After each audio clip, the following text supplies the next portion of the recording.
Olá pessoal, aqui é o Igor novamente. Estamos começando o nosso novo módulo que será o de ondulatória, o estudo das ondas. Mas antes de começar a falar sobre ondas em si, que é um assunto muito bacana, que é ela que permite, através do estudo das ondas, que a gente tenha, por exemplo, o telefone, a transmissão da informação através da distância. É ela que vai permitir, por exemplo, que a internet funcione. É ela que vai estar permitindo que o seu computador consiga também decodificar essas informações todas para formar este áudio ou este vídeo. Então, na verdade, tem muita coisa mesmo que funciona com base nas ondas, inclusive o nosso sistema nervoso. Joia, né? Então, antes de começar a falar sobre elas em si, eu quero explicar um assunto que é ligeiramente tangencial a ela, que na verdade as ondas são um subassunto desse pedacinho, tudo bem? Que são o quê? Os movimentos periódicos. E o que é um movimento periódico, gente? Vamos fazer o seguinte, eu vou contar agora um pouquinho, até 10. E você vai me dizer quantas vezes você vai ter respirado. Uma respiração, gente, vai ser quando você estiver inspirado, expirado. Quando você começar a inspirar de novo, foi a primeira respiração. Então vamos lá? 1, 2, 3, 4, 5, 6, 7, 8, 9, 10. E aí? Quantas vezes? Quanto tempo?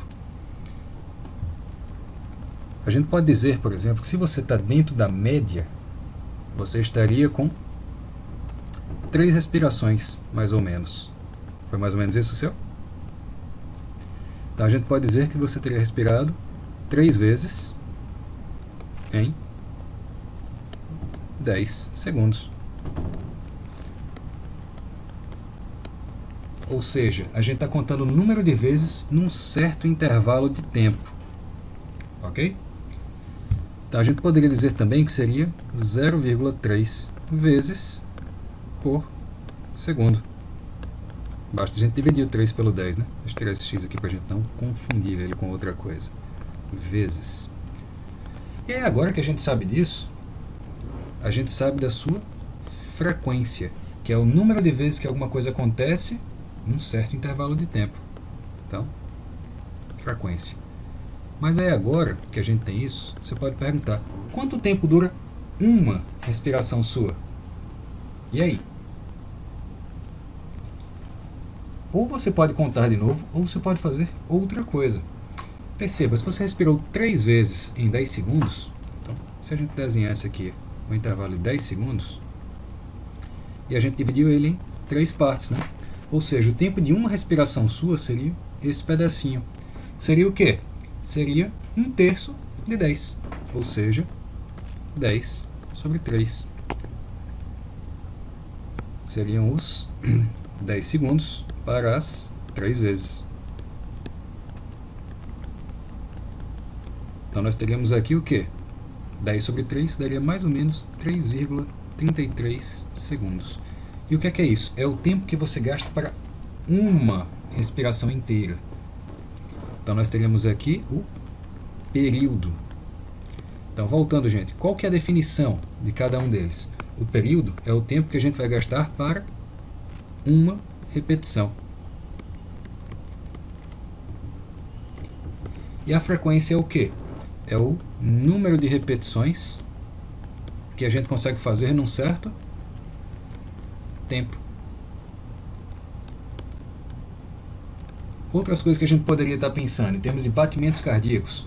Se você quiser, você pode colocar o dedinho bem aqui e contar os seus batimentos cardíacos. Se você está tranquilo, de boa, você provavelmente vai contar mais ou menos uns 70 batimentos por minuto. O que quer dizer que cada batimento seu, se você estiver assim, vai levar um pouquinho menos de 1 segundo. Se fossem 60 batimentos por minuto, 1 minuto tem 60 segundos, né? Então quando a gente divide 60 por 60, chegamos em 1. Então vocês percebem que tendo a frequência, dá pra gente achar o período e vice-versa? Daqui, gente, tem uma constatação interessante. A frequência, a gente vai chamar ela sempre de F. E o período de T. Agora esse T maiúsculo, tá, gente? Então, a gente vai dizer que a frequência, ela é o contrário do período. E vice-versa, tanto faz. Porque percebam, olhem para cá para o desenho. 3 vezes em 10 segundos era a frequência. O que é que a gente fez? A gente trocou. Quem estava em cima foi para baixo. Foi 10 segundos, 3 vezes. E percebam que vezes não é uma unidade física, né? Então, na verdade, qual que seria a unidade da frequência? A gente corta isso. Fica só nada dividido pelo tempo. E se for dividindo por segundo, nós teríamos o hertz. E o período aqui seria simplesmente o segundo. Dá para falar de outro modo? Dá. Por exemplo, a gente pode dizer que a Terra ela consegue dar uma volta ao redor do Sol a cada ano. Então, quanto que é o período de uma translação da Terra? É de 1 ano. Qual que é a frequência? É 1 por ano. Mas a gente poderia colocar de outro modo? Poderia. Se você quisesse dar o trabalho, você pode ver quantos segundos tem no ano também. Inclusive, você vai ver que o período dele é bem grande, que a frequência é absurdamente baixa. Tudo bem, gente? E onde mais que a gente consegue encontrar isso daqui? A gente consegue encontrar em muitos lugares. Mas eu vou dar um exemplo para vocês com uma mola. Imaginem o seguinte. Você tem aqui uma molinha. E nessa mola, a gente vai ter um corpo preso. Daqui, vamos supor que ele esteja paradinho, de boa, em equilíbrio. Mas a gente faz uma tração nele e a gente puxa ele, por exemplo, até aqui. Então a gente tem uma certa distância que ele percorreu, né? E essa distância que ele percorreu vai deformar a mola. Quando eu soltar, o que é que acontece? Se eu puxei ele até aqui, quando eu soltar ele vai querer voltar. Mas como é uma mola, em vez de parar aqui no dedo, ele vai dar sequência. E vai ficar desse modo, né? Indo e voltando. Se eu puxei ele, por exemplo, uns 5 centímetros, quanto que ele vai voltar para o outro lado? 5 centímetros também. A não ser que tenha atrito. Tudo bem? Mas não tendo, tem que conservar a energia. Então o que a gente deu de energia para ele, vai ter que aparecer do outro lado.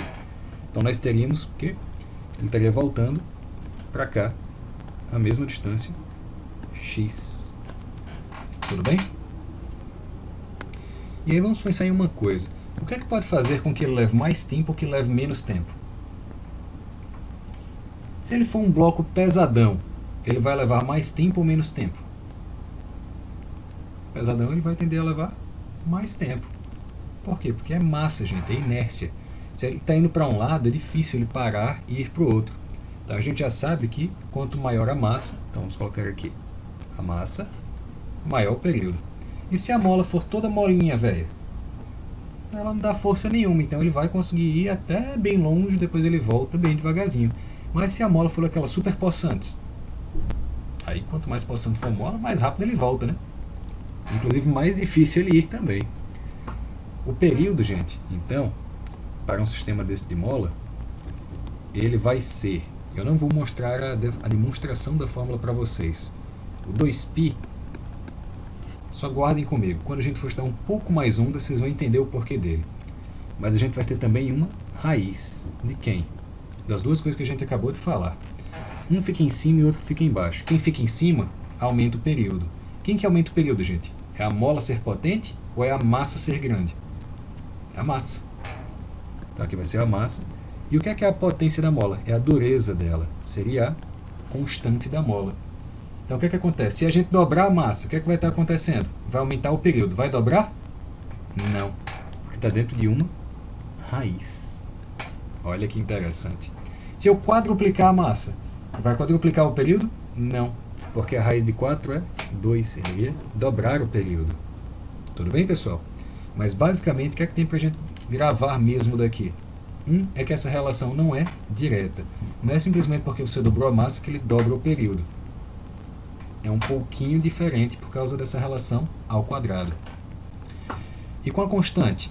Quanto maior a constante da mola, ou seja, quanto mais potente, quanto mais dura ela for, menor vai ser o período, porque ela puxa logo com mais força.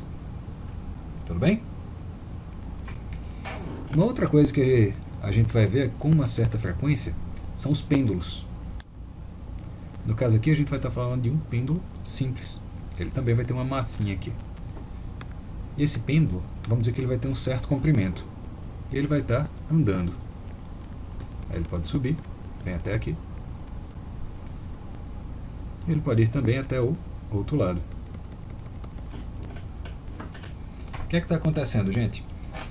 Ele sai daqui, ele vem, depois ele volta e vem de novo. Vocês percebem que ele está começando e acabando no mesmo ponto?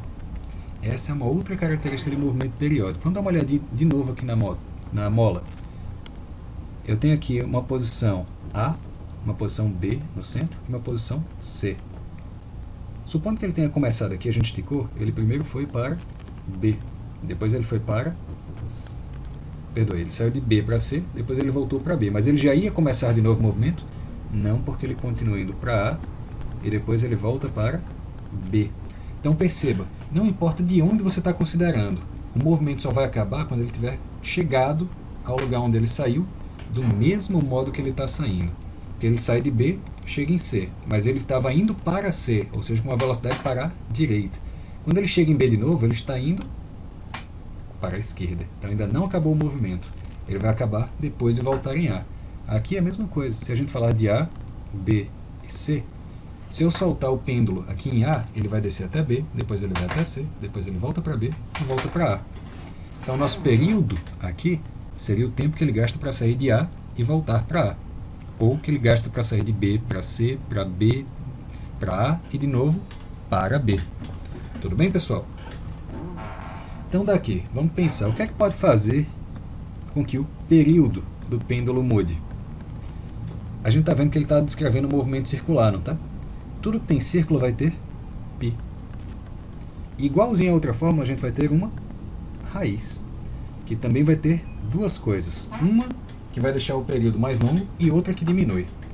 Pelo que a gente já viu, quando tiver mais força, a coisa parece funcionar melhor, né? Então, em tese, a massa faria diferença? Perguntinha capciosa essa, né?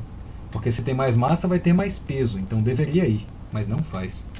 Por quê, gente? A gente não está falando de um movimento de queda, para ele sair daqui para cá?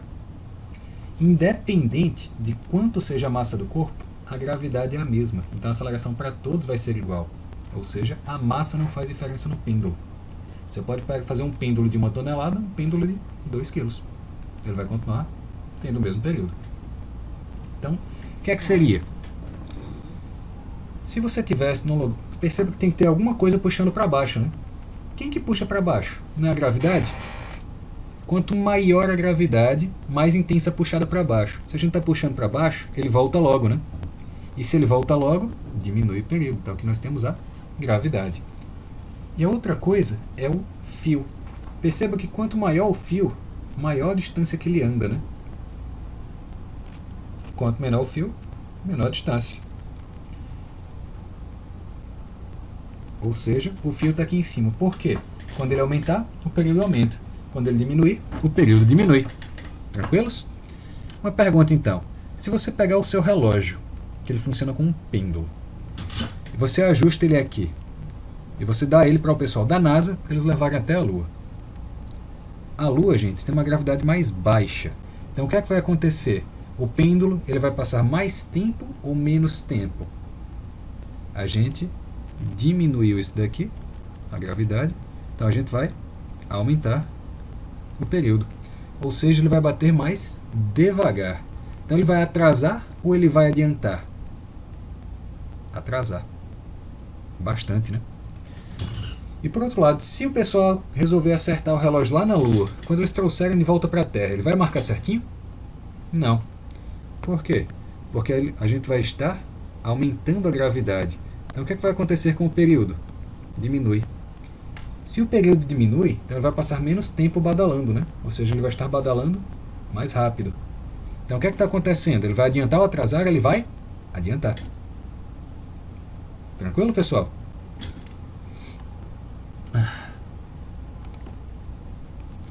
Então, basicamente é isso que a gente tinha para falar sobre esse período ainda do movimento periódico.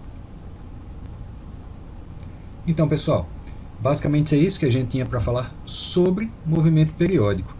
Quando a gente retomar as ondas, a gente vai ver o porquê que ela é um movimento periódico e quais são as características, além do período, da frequência e da amplitude, que a gente pode detectar. Tudo bem, pessoal?